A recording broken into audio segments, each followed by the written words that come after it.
You've been faithful every time. Okay, so if you're watching this video, that means you don't live under a rock, you definitely know what's going on, and COVID-19 is more than likely on your mind. I'm here to talk to you guys about COVID-19 and the Christian. What does COVID-19 mean to our Christianity? How does our faith tie in? How do you keep yourself safe as a Christian? How do you balance the fear, the panic, and everything with your faith and your hope? Where is the middle ground? I'm here to talk to you about that. So my backstory, most of you guys know, I've talked about it so much. I speak about it all the time. It's in a lot of my videos. I write blog posts about it.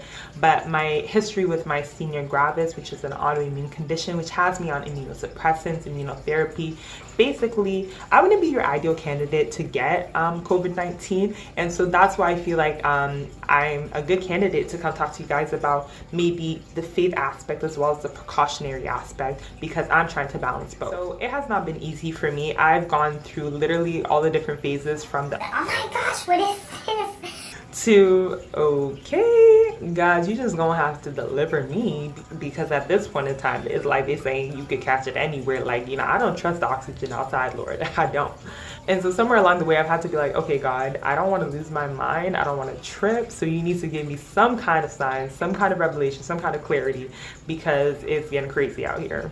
Now, God is faithful, and won't he do it? And yes, he did. First off, I think on a very basic level, if you're a Christian, you would have an idea of the end times and stuff and what the Bible says about it. In Luke 21:11, there's a little kind of briefing about the end times and some of the things to expect. And you can find them in a lot of other scriptures, but one of the things that comes up over and over and over again is diseases, pestilences, earthquakes and stuff, but key, disease. So as a Christian, I think one of the first things to recognize and remember is that these things shouldn't be shocking to us. They shouldn't be news to us, because the Bible has already foretold these things. Now, does that mean that God was up there just creating these things like, I'm going to throw this down, mass destruction, yeah, I'm going to get these people for all they said, yeah? Not necessarily, but what we do know is that God is omniscient. He's all-knowing. And so when he's spoken these things, we need to keep in mind the context in which he spoke it. God did talk about disease, but he talked about disease in the context of the last days, right? And so yes, disease is one of the things to keep your eyes open for, but what it should be doing is it should be opening our eyes to the fact that we are living in the last days, and there are a lot of things that we should be keeping in mind. COVID-19 is definitely something that's going to be on our mind, but we also need to keep in mind that in the last days, the Bible says there's going to be false teachings, false prophets. They're going to say, hey, Jesus is over here, come. And the Bible says, don't go. The Bible says in the last days, people will be lovers of money, lovers of the flesh. There will be all these different things. And so I feel like part of what COVID-19 should be doing for Christians is opening our eyes to the fact that we need to be more vigilant. We need to be more prayerful. We need to be more aware of the times we're living in. So essentially, don't be afraid, be prayerful. So in addition, I think it's really important that while we look at the faith aspect, we also consider the precautionary aspect.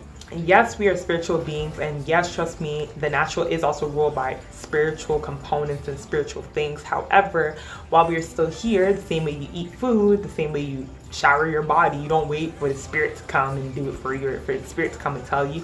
You do it, right? Because you know that your natural body requires certain things. We should also be able to take certain precautions and take certain measures, knowing that our natural body requires certain things. That includes health.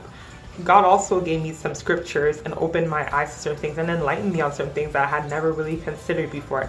But I guess it's relevant to the context of the days that we're in right now.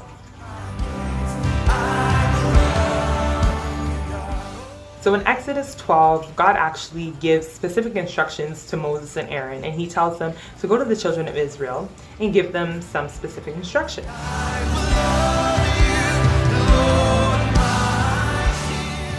Now, the interesting thing is God gives a specific word, and he says that when he sees the blood on the doorpost, he'll pass over the house.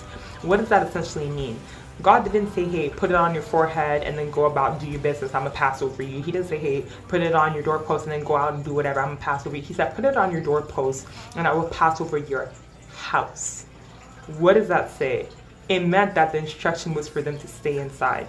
It wasn't go outside and do whatever you want to do and I'm going to remember your house and then remember who the people in your house and do the calculations and pass over you. No, it was put it on your doorpost and stay inside. I'm going to pass over your house. Anybody that was not marked by this blood over their house was at risk. You have to be inside.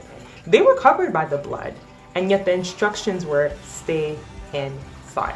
In Genesis 19, a specific word came to Lot and his family, and in order for him to save him and his family, he had to flee.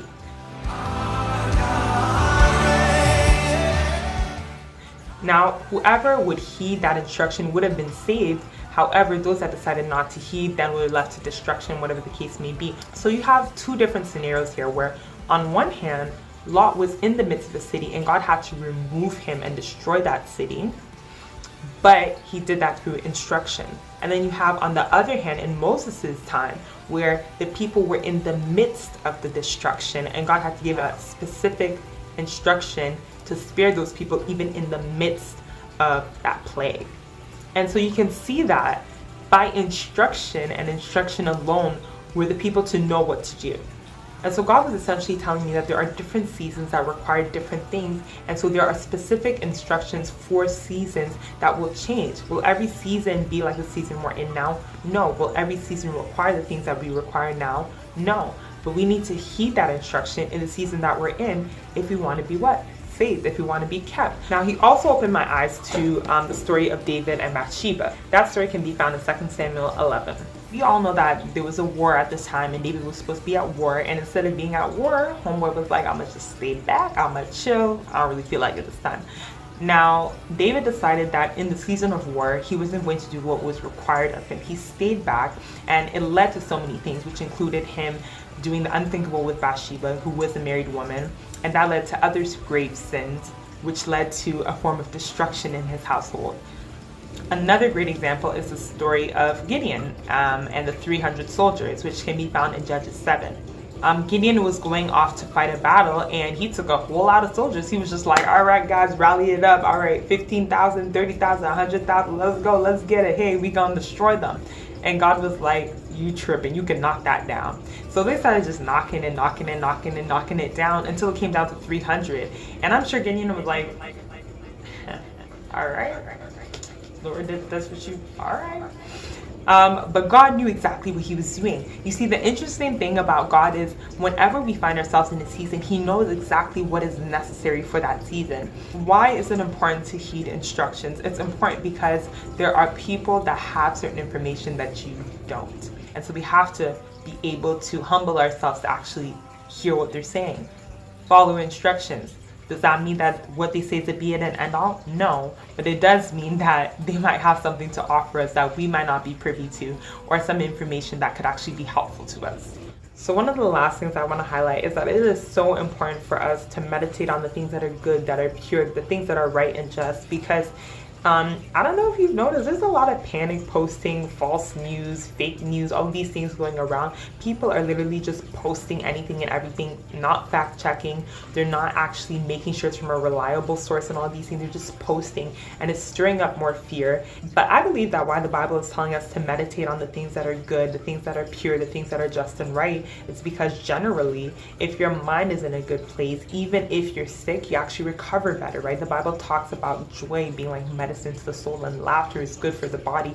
Be sure that the information that you're taking in is accurate, and even if it is accurate, as in these are the actual numbers that they're finding, now that you've found the accuracy, use it as a prayer point. Use it as a point of precaution. It is important for you to also be up to date with the news so that you know what's happening around you, so you know also the steps that you need to take. Yes, you might not be into all this, fear posting and whatever, but at least you can navigate through the different information that's coming your way and figure out what is relevant to you. Now, one of the last things I want to petition to the Christians out there is to intercede and pray.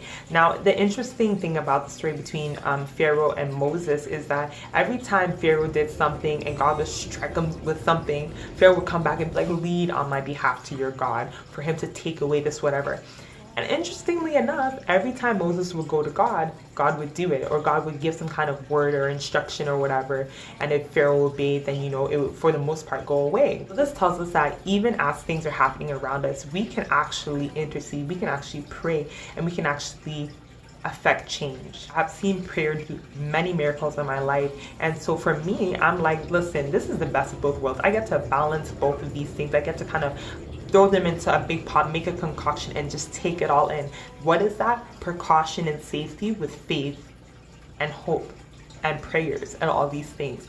That is like my remedy. That's what I'm standing on. That's what I'm using to keep myself grounded, safe, protected, and encouraged. Now, don't forget the God that you serve. He is still Jehovah Rapha. He is still Jehovah Nisi. He is still Jehovah Shalom. And he will be your guide, your shield, your protection, your cover, and your healer. If you like this video, then give it a thumbs up. Tell me what you think. Let's have a discussion.